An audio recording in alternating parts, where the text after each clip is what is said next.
character, a troublesome guest, or one we desired to get rid of, upon his leaving my house I ever took care to lend him a riding coat, or a pair of boots, or sometimes an horse of small value, and I always had the satisfaction of finding he never came back to return them.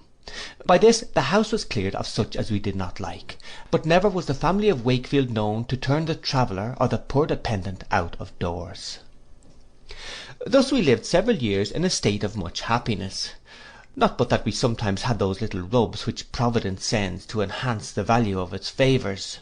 My orchard was often robbed by schoolboys, and my wife's custards plundered by the cats or the children. The squire would sometimes fall asleep in the most pathetic parts of my sermon, or his wife return my wife's civilities at church with a mutilated curtsey. But we soon got over the uneasiness caused by such accidents, and usually in 3 or 4 days began to wonder how they vexed us.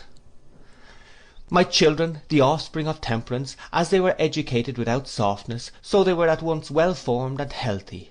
My sons hardy and active, my daughters beautiful and blooming. When I stood in the midst of the little circle which promised to be the supports of my declining age, I could not avoid repeating the famous story of Count Abensberg, who in Henry the Second's progress through Germany, while other courtiers came with their treasures, brought his 32 children and presented them to his sovereign, as the most valuable offering he had to bestow. In this manner, though I had but 6, I considered them as a very valuable present made to my country, and consequently looked upon it as my debtor. Our eldest son was named George, after his uncle, who left us 10,000 pounds. Our second child, a girl, I intended to call after her aunt Grizzle, but my wife, who during her pregnancy had been reading romances, insisted upon her being called Olivia. In less than another year we had another daughter, and now I was determined that Grizzle should be her name, but a rich relation taking a fancy to stand godmother, the girl was by her directions called Sophia, so that we had 2 romantic names in the family, but I solemnly protest I had no hand in it. Moses was our next, and after an interval of 12 years we had 2 sons more. It would be fruitless to deny my exultation when I saw my little ones about me, and the vanity of the satisfaction of my wife were even greater than mine.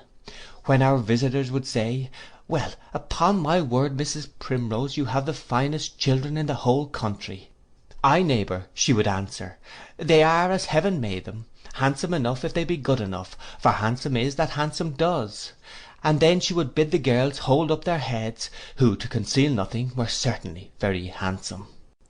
Mere outside is so very trifling a circumstance with me, that I should scarce have remembered to mention it, had it not been a general topic of conversation in the country.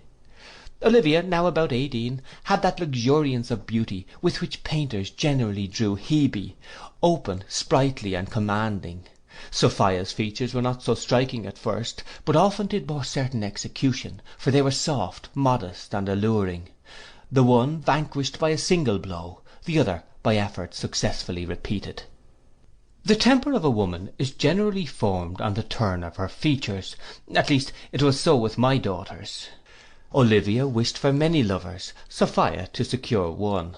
Olivia was often affected from too great a desire to please.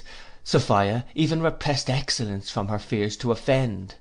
The one entertained me with her vivacity when I was gay, the other with her sense when I was serious. But these qualities were never carried to excess in either, and I have often seen them exchange characters for a whole day together. A suit of mourning has transformed my coquette into a prude, and a new set of ribbons has given her young sister more than natural vivacity.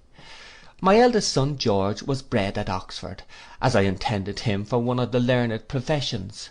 My second boy Moses, whom I designed for business, received a sort of a miscellaneous education at home.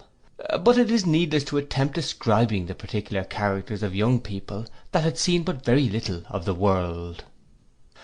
In short, a family likeness prevailed through all, and properly speaking, they had but one character, that of being equally generous, credulous, simple, and inoffensive.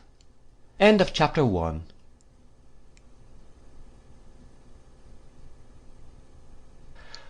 The Vicar of Wakefield, by Oliver Goldsmith, chapter 2. Family misfortunes. The loss of fortune only serves to increase the pride of the worthy.